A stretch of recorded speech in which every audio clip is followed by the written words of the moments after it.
not even been 2 years for me now. I think it'll be 2 years in like August or something like that, that I've actually been taking photographs.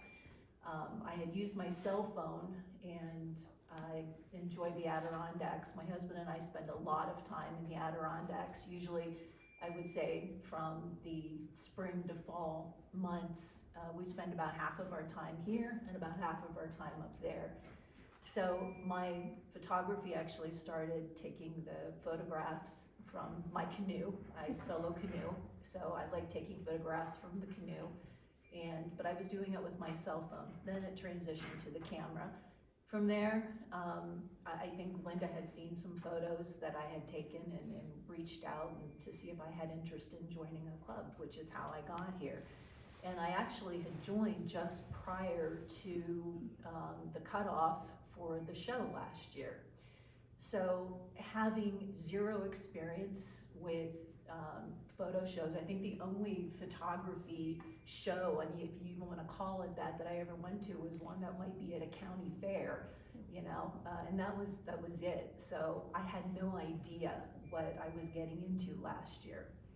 Yeah, it's kind of a daunting feeling, you know, because you don't want to kind of look like, you know, you're the novice that you really are, you know. And Linda was very gracious. She's very gracious with her time, as was other members in the club. You know, everybody that, you know, if I had a question, they were great as far as answering it. However, I'm one of those individuals, I like figuring things out on my own because I don't like to, I guess, feel like I'm being a pest. And so I tried to keep my questions to Linda. I think my biggest one was, it's like, where do I start? I don't even have a clue where I'm starting. And I think my biggest concern and my biggest question is, what photo do I enter? How do I know if it's a good photo? How do I know if this is a photo contest photo, or if is it just one that looks really good on Facebook? Because there's a difference, you know? And I didn't know the answer to that. And I think that was probably my biggest question. And even sometimes now, I think I even question that, you know, is what I'm taking, is it good enough? Once I kind of got my answer from Linda, and it was like, well, what kind of a photographer? You know, who do you want people to see you as a photographer? You know, you really like taking photos of the Adirondacks, you like doing reflections, you like water, you know, that seems to be kind of like who you are. And I said, well, it's part of who I am. And anyone who sees my Facebook photos or I'm friends with on Facebook knows I have a passion for barns. I love barns. Having grown up with 2 sets of grandparents that both lived on farms, you know, I grew up with farm animals, and, you know, and just brings back good warm memories of barns. So I like doing barns. So after, you know, figuring out what photos I wanted to enter, it was like, okay, so now I have my photos, I think, picked out. What do I do now? What do I do with them? And so I know with the presentation that we had last year, Bruce had done a demonstration on how to do framing. But when you're kind of, you know, sitting off at a distance and you're seeing this, you know, very brief demonstration, I'm one of those hands-on people, you know, put something in my hand, walk me through it. I just don't do well just looking. So again, I'm, you know, what do I do? So YouTube. YouTube can be your best friend, and I found that it was mine. In fact, I was telling Kelly Ray was new last year as well. We kind of, I think we joined it the same night, if I'm not, if I remember correctly. So she and I had kind of partnered. I mean, we communicated constantly through Messenger, like, are you struggling like I am? Or, you know, what are your thoughts? And so it was really nice kind of having someone, you know, to bounce off of. But in any event, YouTube, if my laptop was open, I'm sitting there with the videos, I'm, you know, have my frames in front of me, doing the mounting process, learning how to do digital mats. I mean, all of those things were right there, you know, on YouTube. And so it was, you know, learning how to put the paper backing on, learning how to put the hangers on, learning how to tie those little knots that they tie in the proper process.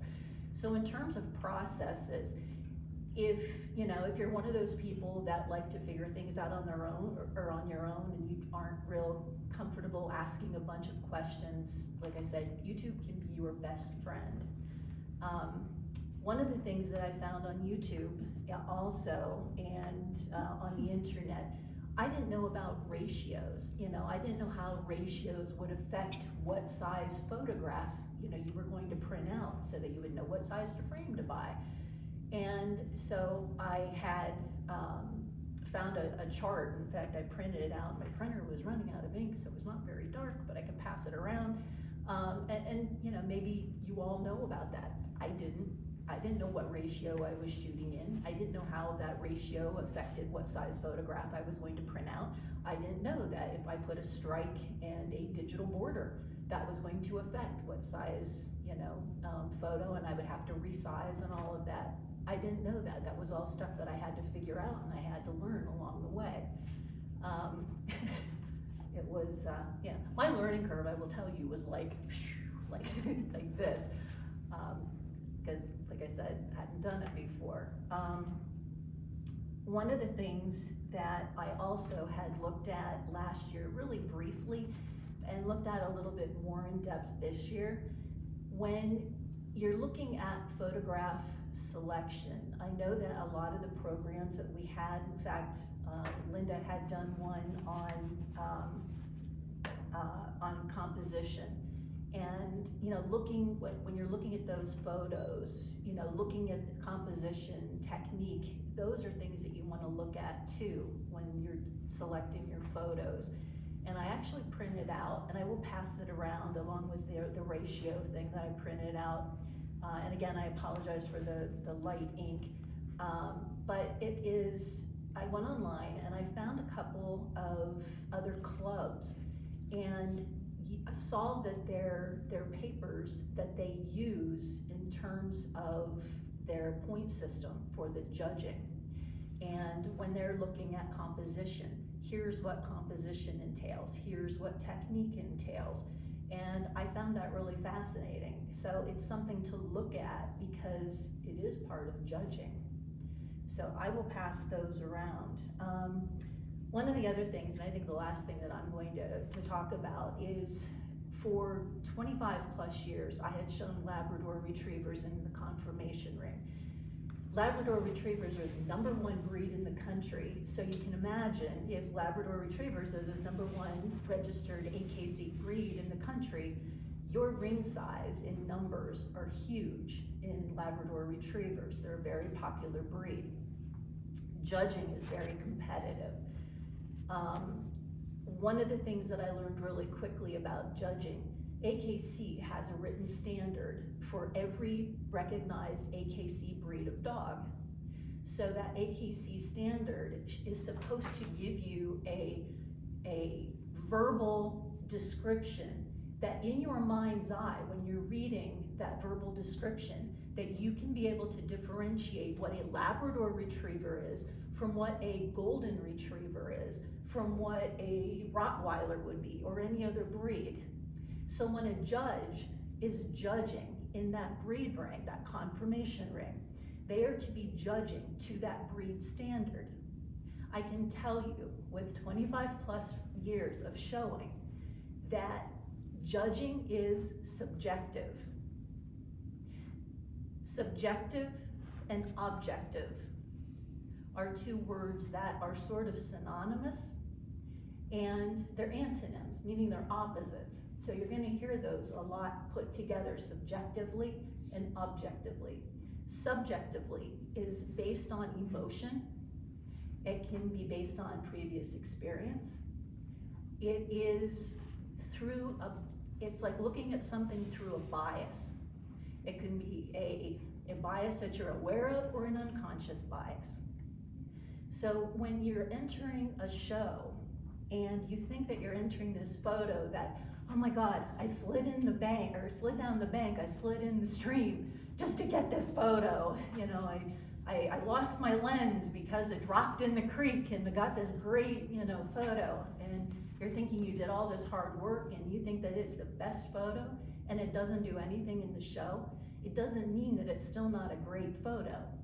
It might speak to you, but it might not speak to the judge. But that's one or two people.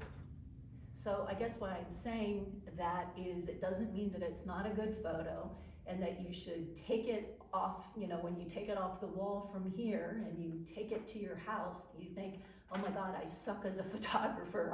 I'm not gonna do this anymore. That's not what it means. It means you have two judges' opinion that might find something else in that show, in that category, that they like better than yours on that day. That's all it means. I'm done. Thank you for humoring me.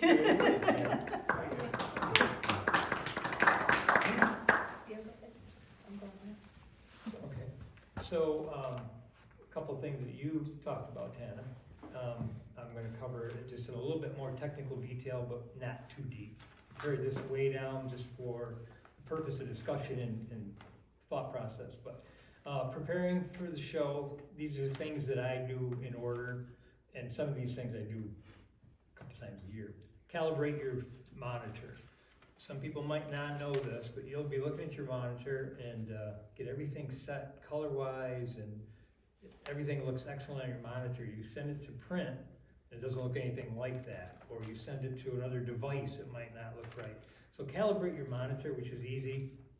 I have what's called the Spider Pro. It's a small thing, you just drape it over your monitor, it runs 10, 20 minutes, and does really good. I do mine 2 times a year. If you want more information, let me know sometime and I'll give it to you. Saving your print files. Depending if you're going to print them yourself, which I do, I'm just going to touch on that just a little bit here when I get done with these technical notes. But save your file in sRGB typically, whether you're sending it out, doing it yourself, because of the color space. The larger color space is an Adobe RGB, and that can be very huge. And what happens is if you send it to a print house, and unless they request it, but that's not the case mostly, but you send the Adobe RGB out and they convert it anyway, so you're better off just doing it up front, sRGB. Let's see, saving your image. There's a couple of things you can do. There's an 8-bit image and there's a 16-bit. 16-bit offers you like 28 billion colors in the gamut. 8-bit is 16 million. Well, the reality is there's no difference in the print quality when you do that. If you want to work in the high-end stuff, you're going to end up with huge files to begin with. But when it comes to printing it on the wall, unless this is going to be a poster 5 by 7 or 16 feet long, that's a different story. But for this kind of show, 8-bit is what I use. And these are all just things that I do, and they've been pretty effective. Choosing the correct DPI. A lot of people that are using cell phones now, your cell phone will take a 72 dots per inch image. When you bring it into your computer and blow even a 16 by 24 or 11 by 14, it doesn't look as good as it does on your cell phone. So you have to choose the correct one, and you can do that in software. 300 DPI is usually a pretty good resolution. So that's that. Just a couple of little items. Resizing your image. I don't know how many people are aware of this. You talked a little bit about this. And also cropping the image, that's where the ratio comes in. But resizing your image. So depending on what camera you're using, whether it's full frame or even a crop sensor, like my camera, the images will come in 24 by 36, I think, if you don't change anything right out of the camera. So I go in and I resize. If I'm going to work on it, if I know my image, what size it's going to be, I go ahead and resize it now before I do anything else. I'll change it. If I'm going to do a 24 by 48, if it's something like that for this show, obviously it could be a size restriction, but I size it up. I get it all to that. And then if you're going to size down, you want to resize to the closest full length, but then crop. So you want to to also keep in mind when you're shooting, to leave a little space for cropping. If you fill your image up, what do I want to say? If you shoot it really tight and you don't have room to crop, and you send it out, there you automatically will crop it, and you might get something clipped off. So that's where the cropping the image thing comes in a little bit. And sharpening the image at the end, same thing. Once you get these all resized, crop the image down, then you can run sharpen. There's one called unsharp mask. I see what they're called. Yeah. Unsharp That's mask. what I usually use, Yeah. And Which sounds wrong, but. yeah, it does. Sharpen. And that gets your image to a real fine resolution, printable detail. So I don't know how many people print. I print all my own stuff from 5x7 on up to posters and larger.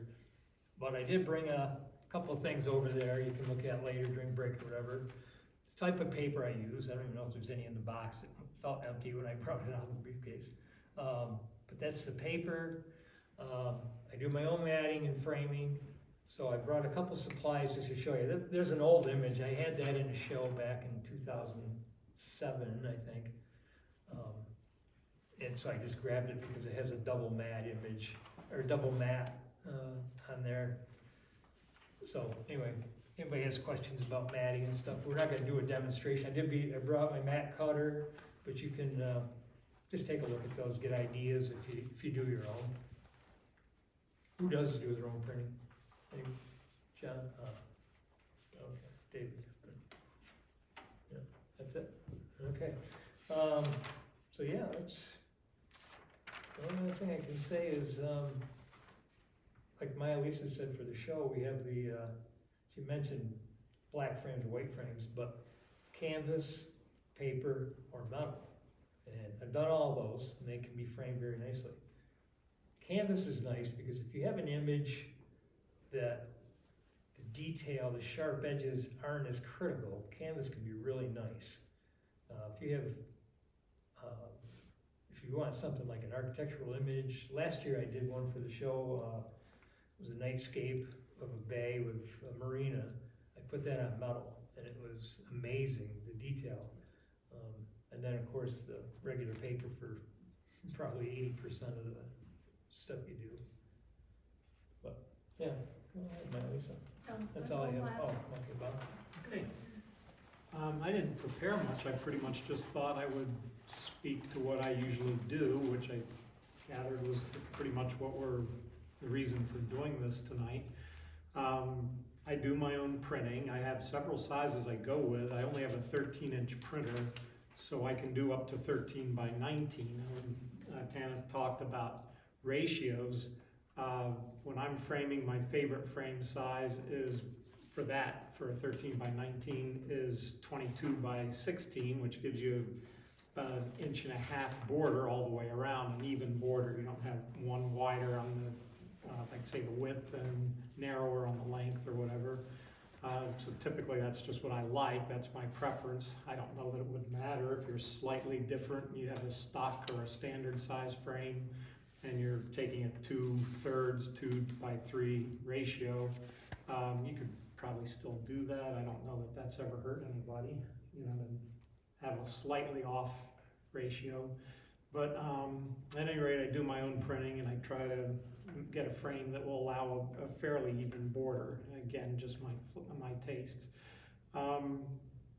There's some other, I just recently got into a new size, which might be what you had over there. I'm not sure what your paper size was. That was in 2007, I have no idea. That was 13 by 19, Oh, that's the okay. paper. Yeah. The new size is, I don't know, something like, I wouldn't even want to say, but it's a little bit smaller, so it's probably easier to work with. Frames are a little bit cheaper and all that. I also brought a frame that I bought last time for, I think it was last year's show, but didn't end up using. And I bought it through Amazon, and it was, the company was Frame It Easy. And I looked at it again last night just to make sure they were still out there, and it looks like they're still there. I think in this case, Amazon, they often ship for free if it's over $25, but I see they charge around $10 assume, for anything they send out. But I thought what they gave me was good, and it was easy. They give you the foam core already cut. It comes with plexiglass, it looks like a decent quality plexiglass, which I like a lot better than glass. Glass just worries me. It seems like it's always sharp and easy to break and all that stuff. So I tend to favor that. I don't know if people would think that looks cheap, but it didn't seem to with my other show. So I would recommend that if people want an easy way to get a frame. In my case, I'll just probably cut my own mat. I have a mat cutter at home. I'm sure if you look, you can probably find places that will cut it for you. Michael's, I think, would, if you take your stuff down there, I think they would cut you some mat, and they'd probably do it all for you if you needed to. Have them cut everything, make the frame, do the glass, foam core, all that. So if you just want an easy way out and let someone else do it, that would probably suffice. The one thing I might address that no one has so far is where you can screw up, because I did one year. As Gary would probably attest, he came up to me after the judging and said that, I think he said the judge had deemed the photo would have been the best of show, but I had a little tear in the mat in one spot, and I had bought the components for the frame and put it together, but one thing I didn't do for that particular one, I don't know why I didn't think of it, I had before, but I had bought glass the same size as the frame, and the frame wouldn't quite stretch around it. So I had a little gap in the corners and stuff. So if you're ordering a frame, say a 16 by 20, and you're gonna have someone cut the glass for you, you don't wanna go 16 by 20 glass. You probably wanna go 15 and 7/8 or by 19 and 7/8 or something like that. You want it a little bit smaller. Everything else needs to be a little bit smaller than the glass. And usually there's a border, probably, it depends on what size frame you get, but you've usually got maybe a 1/4 inch or so of coverage that the frame will fit in there, that it'll cover that smaller size. So if you get it the same size, it may not all go together as nicely as you'd like, and it cost me once. So I would point that out to anybody else that's trying to start out new, some of those things to keep in mind. The other points others have given are good suggestions too. I don't know that I have too much more. Okay. I've been photographing since the 80s, and this will be the club's 11th, I believe, exhibit here in the Jabiner, and I've had entries in every one. Sometimes I did well, and sometimes they didn't like my images, but as Tana said, you can't control that. Most of the images that I choose to enter are ones that I like and am willing to have them hung on my living room wall. Occasionally, excuse me, I have enlarged one and picked one because I thought it would do well in competition, but that's rare. Once I've picked my images, I edit them in Camera Raw with basic adjustments. I take them into Photoshop and I make a digital mat. I don't, or almost never have, purchased mats. And I'm gonna demonstrate that when we're all done in Photoshop. You can make your mat any color you want. I usually make mine black or white because I think it makes your image stand out more. And as Gary mentioned, I save the Photoshop file, then I save it as a JPEG in the sRGB color space because that's what most printers want it in. I don't print my own images. I send them to a company called MPix. It's mpix.com. And anything over an 8 by 12 in size, I have them mount on either single weight mat board or double weight, depending on the size of the enlargement, because it just makes them more durable and you don't get that warping that sometimes you can get when you just, mat something.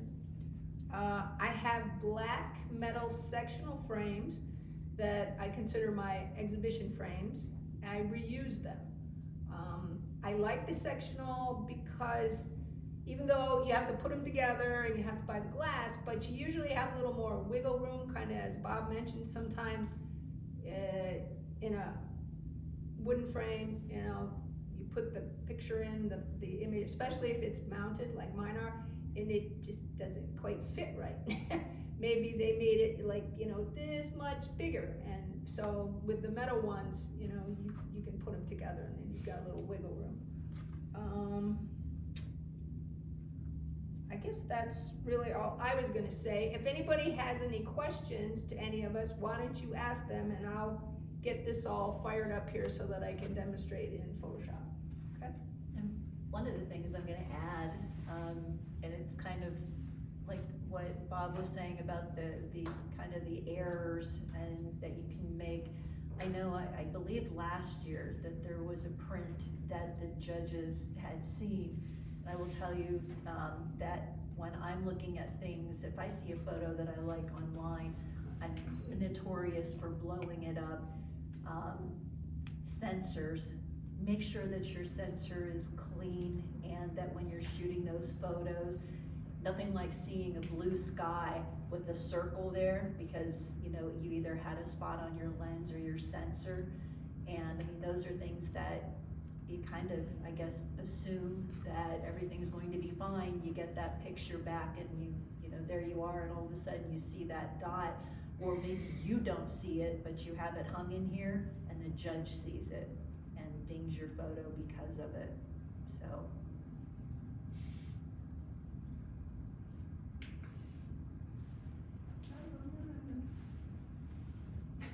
Yeah, if you put your own glass and mat together, also to watch for his fingerprints on the back of the glass in dust.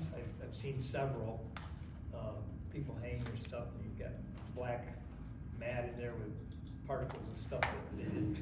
So It is hard to not It is keep hard. them all out. I've often got them put together and looked, and then it's like, oh, there's a piece of dust in there or a smudge or something like that. Yeah. Want to check it as much as you can before you put it together, but even so, I almost always get it together and then I see something I missed. Hold it up in different light and it just stands out. In my house, it's a cat hair. No. Gets in the cellar. That could happen in mine too. All right, shall I go ahead? All right. Now, most of the images that I put in the exhibition are either 12 by 18, 16 by 20, or maybe 16 by 24. Though last year I did do a giant one because I had a frame, but. So I'm gonna create a new, and I'm gonna make it, we'll say 20 by 16.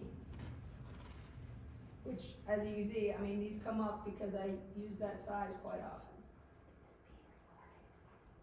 I think so, okay. Okay, I usually will add my solid color layer, and it will go with black. Like I said, I usually use black or white. Now I'm going to get a picture.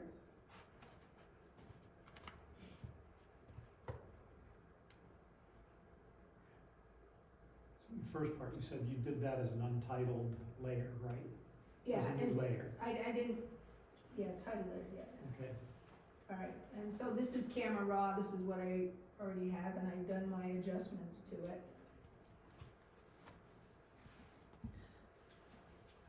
Test our lights here. Maybe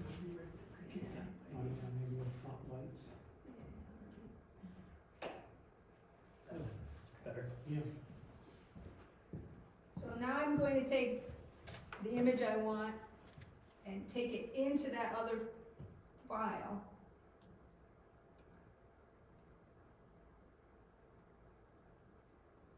Now if you hold the shift key while you're still bringing the image in, it's going to put it in the middle. Now the next thing I do is I convert this to a smart object.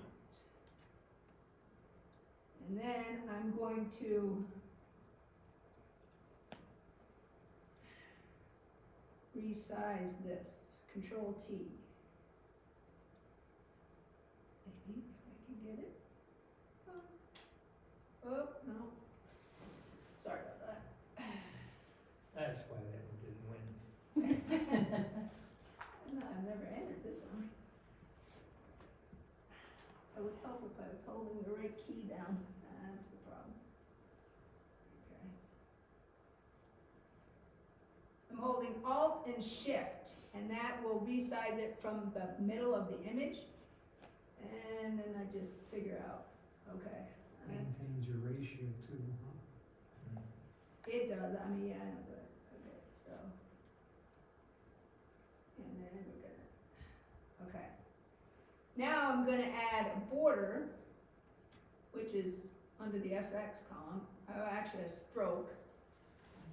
And I use it, the position is inside. Right there, it says inside. Maybe. And then down here's your color. And I usually pick something from the image. I don't want to compete, you know, I don't want it too bright so that people are looking at the border. So I might, I don't know, pick like that maybe.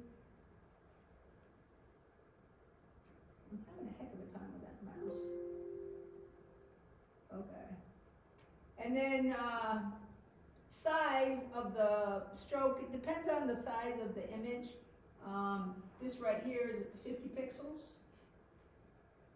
And I've got the opacity set for 86%, but you can play with that, whatever you want. Say, okay. Then I would save this Photoshop file, and then I would, flatten the image, and then save it as a JPEG. Now, the beauty of making it a smart object is maybe I go, oh, I like all that, but maybe I want a different picture in there. Can go up here to replace contents. And let's see, we're gonna pick a different picture. And say, place it.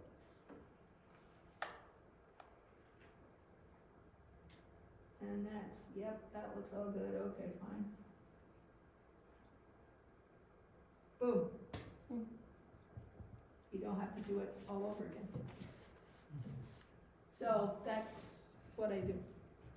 And like I said, I like the digital mats. I would send that, the JPEG image to MPix. Like I said, tell them to mount it. And, I've been really happy with that company. Anybody have any questions about this or to any of the? I have a question. Yep. Traditionally, one of the functions of the mat is to make sure that a piece of art, a photo, doesn't touch the glass. Mhm. If you have a digital mat, what keeps the photo off the glass? It is on the glass.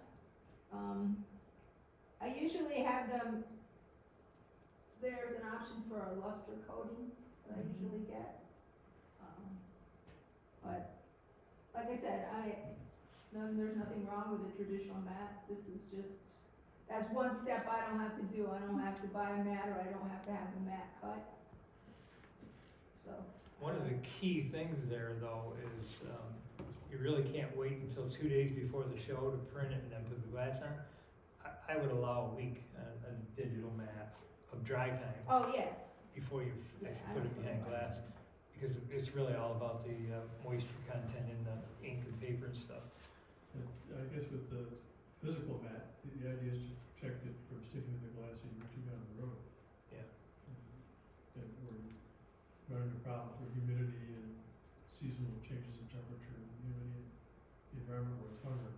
Last year was the first time I tried a digital mat, and one of the concerns, I didn't get time to research it, I was gonna do that, but I always wondered how the judges feel about a digital mat versus a traditional Mac.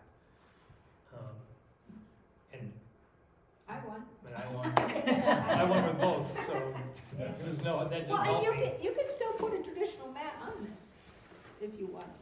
I was gonna say, I did last year too. I did one with a mat, with a digital mat. So it's totally up to you. This is just an option for you to consider. Does anybody have any more questions? Yeah, Emily? What was your first program that you called Raw or whatever? What does that do? Oh, Camera Raw, I don't know, do you use Lightroom? Not really, I just Photoshop. Well, Camera Raw, I mean, then you should have Camera Raw. Oh, It's, yeah, Photoshop. yeah, it has the same, processing software as Lightroom. Is it Allows Bridge? you to develop your image. That's where you go and you can, change the texture, change the clarity, make it brighter, make things darker, contrast. I have never figured out how you open up a JPEG in Camera Raw though. You can, I guess, but I've never figured out how to do that. I usually, Bring it down from the filter menu in Photoshop, and Camera Raw is one of the filters listed.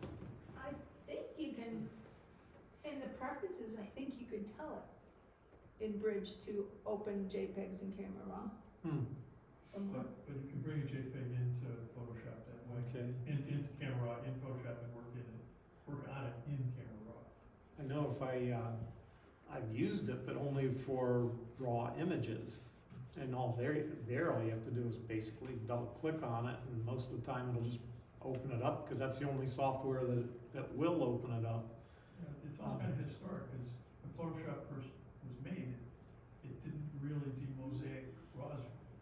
You had to have something else change it, and took it in Photoshop, right with it there.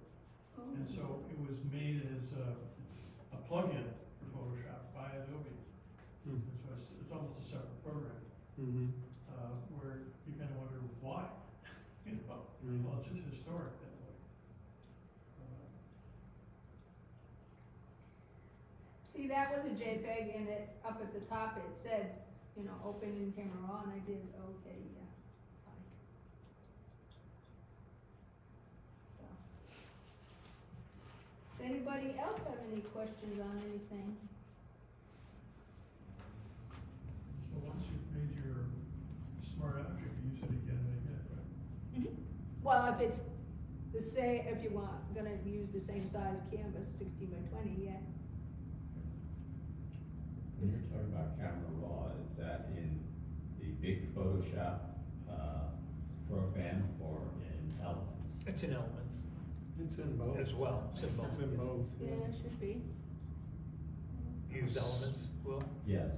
I'm assuming all the Adobe Photoshop, either any type, has it. Well, see, this is called Adobe Bridge, and it's like Lightroom in the sense that you organize your images and you develop your images.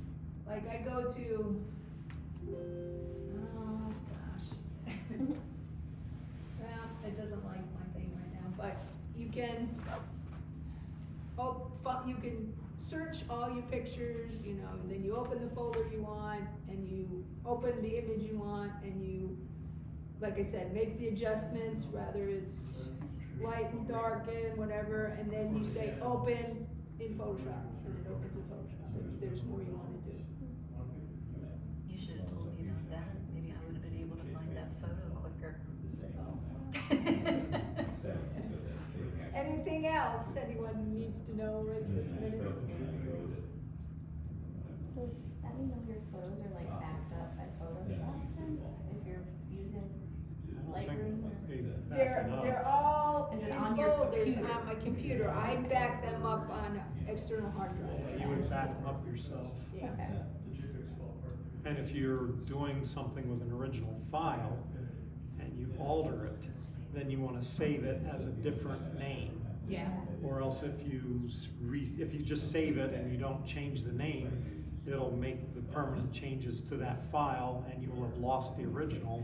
In case you ever wanted to go back and have the original, you've blown it, unless you have a backup.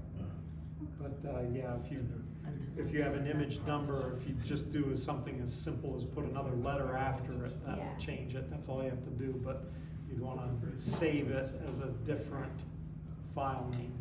I figured that out early on, because I did something. Now the framing, the matting, does that have to be the same, like an inch all the way around, or is it like, cause it looked like the one side was bigger than the It was other? a little bit, but I don't worry about that. Oh, The ratio is what you were saying? is that, yeah, yeah. Yeah, that's what I was, also that I said, I think that's just a matter of taste, but I try to get frames that keep it uniform, just because that's my favorite, but if I had a stock frame, and I was doing a different ratio photo, I would just have to cut the mat to do it, but then either your length or your width is gonna be a little wider than the other. Well, we're here if you have any questions. Thank you for listening to us. Hopefully, we gave you some information maybe that you didn't have before. I have about 100 questions. Thank you, all of you. You know, I was thinking in the back, you see, I don't use Photoshop, and I don't use Lightroom. I use my finger. That said, you know, I appreciate all of you who know Photoshop inside and out. And that's fine if you do. Woo-hoo, good for you. But that's not necessarily necessary. I'm just saying, you know? So if by any chance you glazed over with some of that technical stuff, it's okay. That's all I wanna say, okay? That said, there are great snacks in there, I bet you. Say no, just, yeah. I know there are. So let's go eat, and then in 15 minutes we'll come out and do our critique, and Gary will lead us through that. So, that way. Click on How this do you piece. edit your photos with your finger? What are you doing? What is this magic? Here, wait, let me- It's ridiculous, you know, I